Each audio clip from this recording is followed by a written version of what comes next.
Good morning, good evening, good afternoon. Julie from StoryADay here. A few weeks ago, I shared with you that I had a story accepted. I was very excited about it, and I remain very excited about that. I'll let you know when it comes out. This week, I'm here to share with you that I had a story which was not accepted. I'm not using the R word, it just simply wasn't accepted. I'm actually quite excited about that too. And I feel like this is something I want to share with you because it's something that we do talk about. You need to get rejected a lot. You need to get comfortable with rejection. Oh, I used the R word.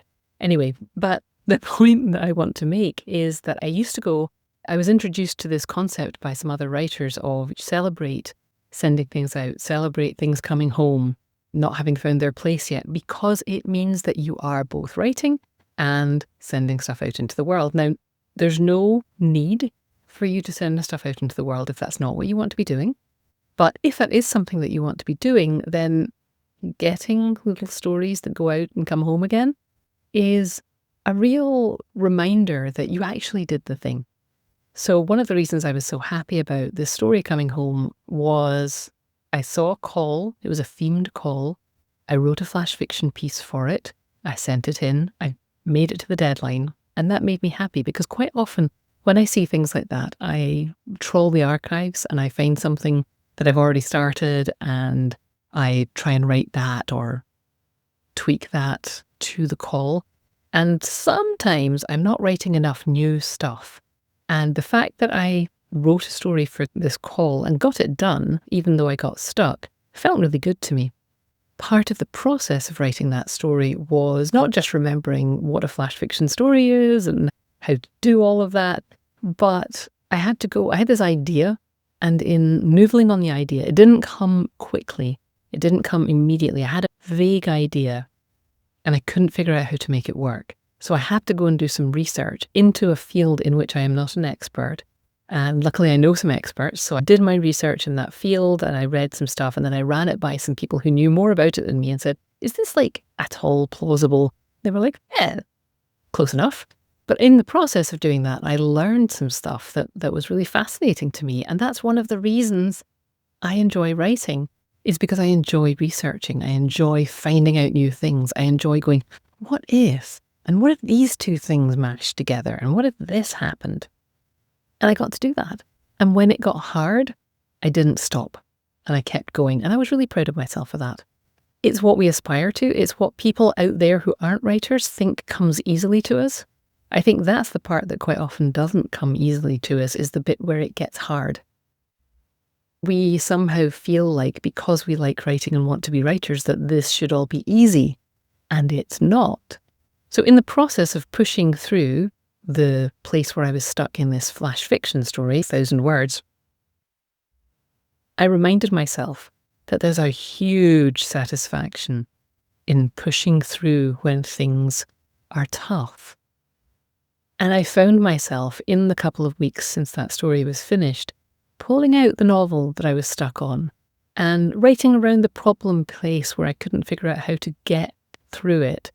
And I found myself having fun again with the novel that when I thought about it had become this kind of heavy weight and guilt trip hanging over my shoulder. And can a guilt trip hang over your shoulder? I think I mixed my metaphors there, don't you?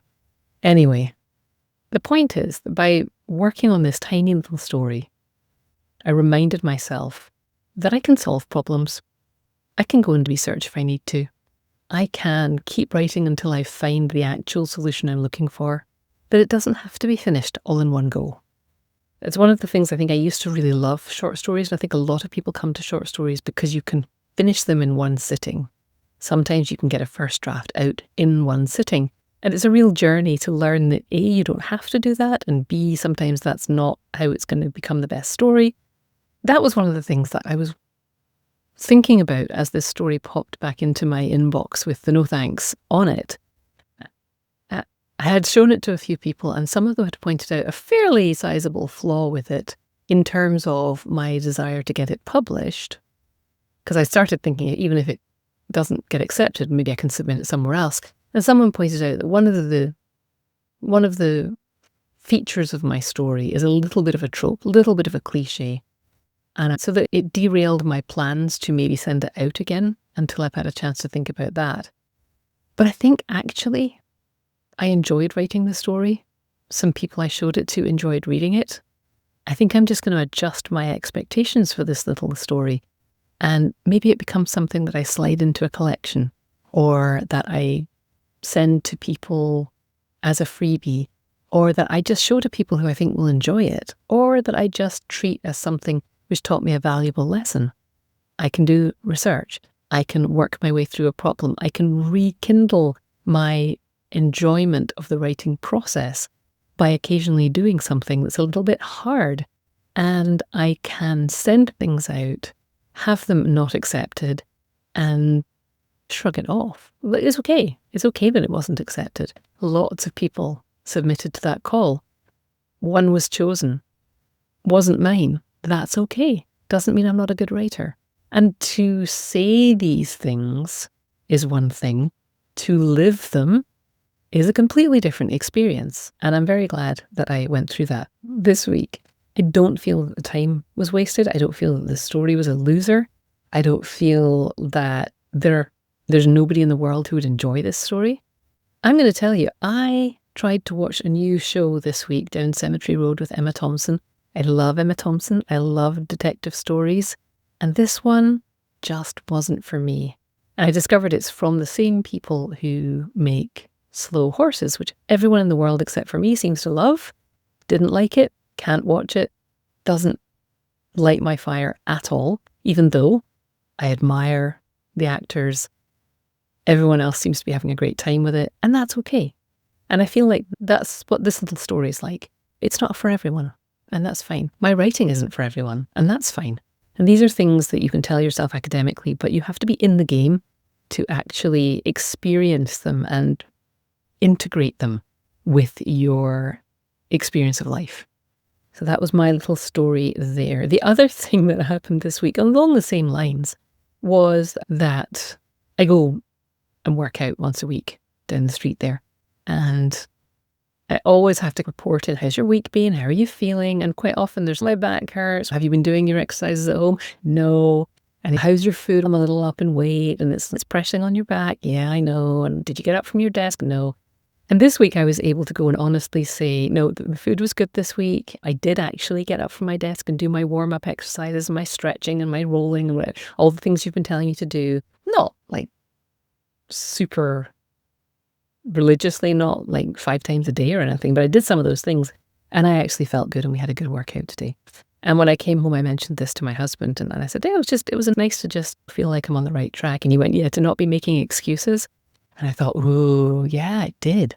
It felt really nice to not have to make the excuses that I'm always making.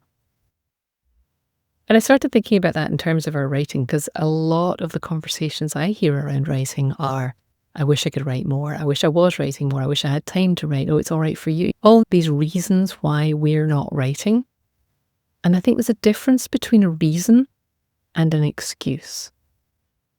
And I think the difference is paper thin, and it comes down to largely how we feel about what we're saying. A reason can also become an excuse. An excuse can also be a reason. There's some overlap there. But I think an excuse is a thing that we say when we're not happy about the fact that we haven't lived up to our commitments. And a reason can be something very different.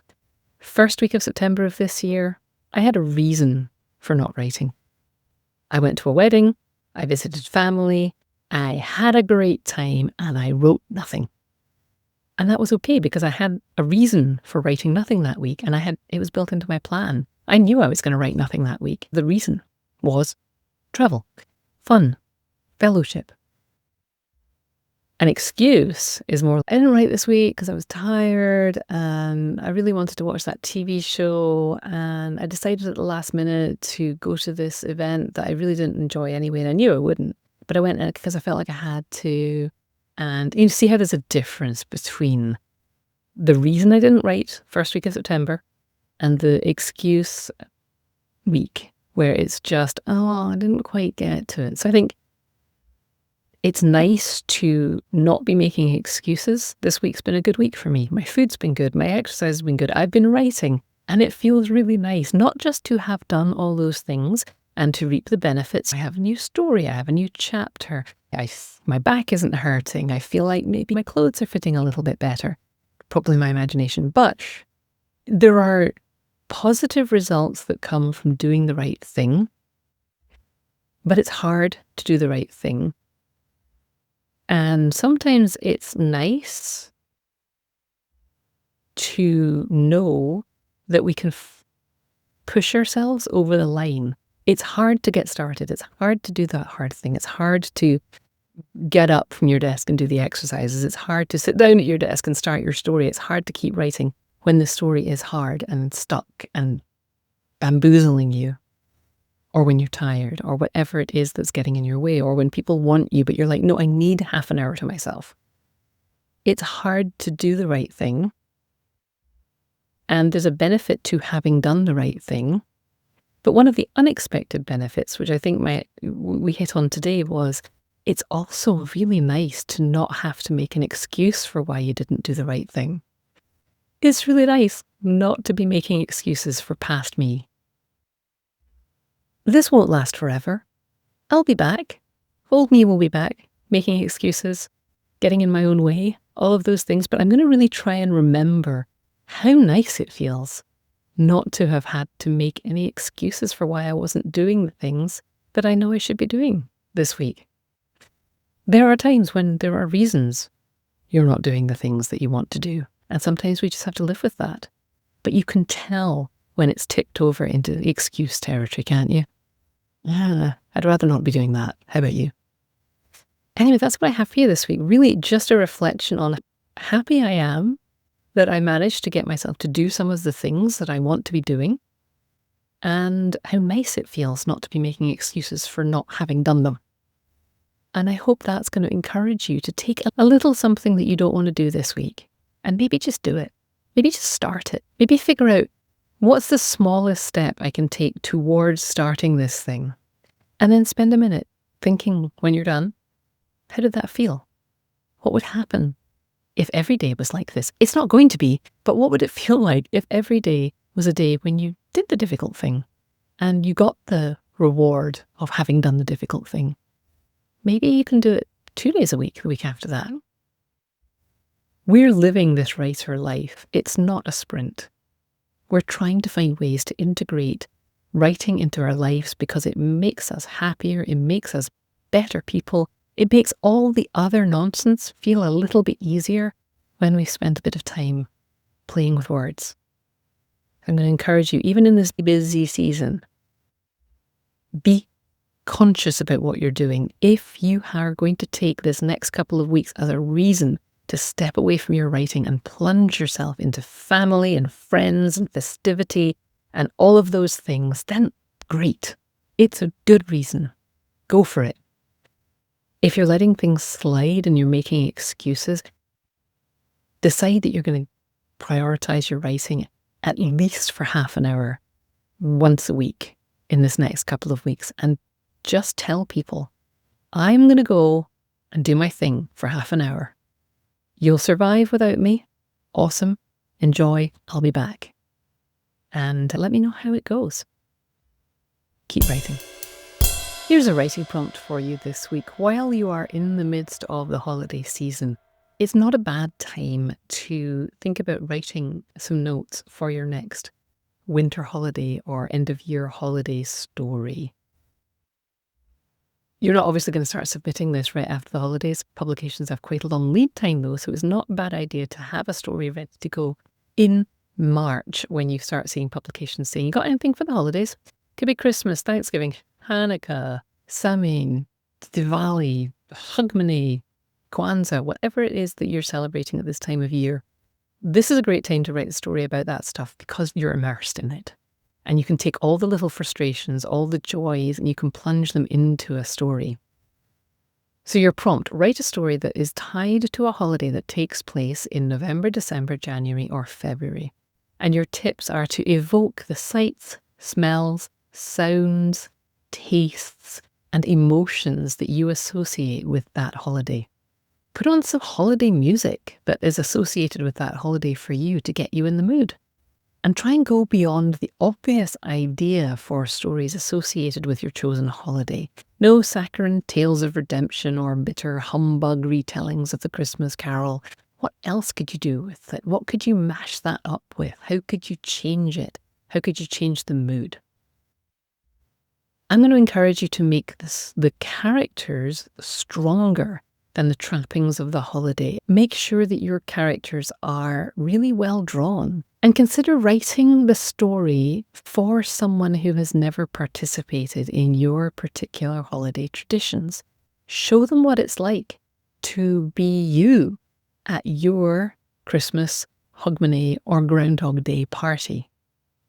If you want more tips on this, there's a podcast episode, storyaday.org/episode 109, which talks specifically about writing for minor holidays, not the big year-end holidays that everyone writes about, not Mother's Day, not Valentine's Day, but the minor holidays that you can mine for story ideas and for character and for culture and for all of the set dressing that you won't have to make up because it's already there.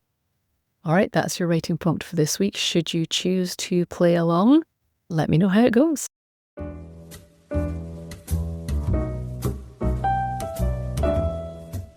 If you want to learn to write, don't read another book or article. Start writing. I'm here to invite you to consider the StoryADay 3-Day Challenge. It's a challenge and a workshop that gets people writing and completing stories in just 3 days. And it works. I'm fanatical about getting more and more diverse stories into the world, and I think yours should be among them. If you're feeling the pull to write or level up your storytelling, let me hold your hand through 3 days of short story writing. Check out the 3-Day Challenge at storyaday.org/3DC.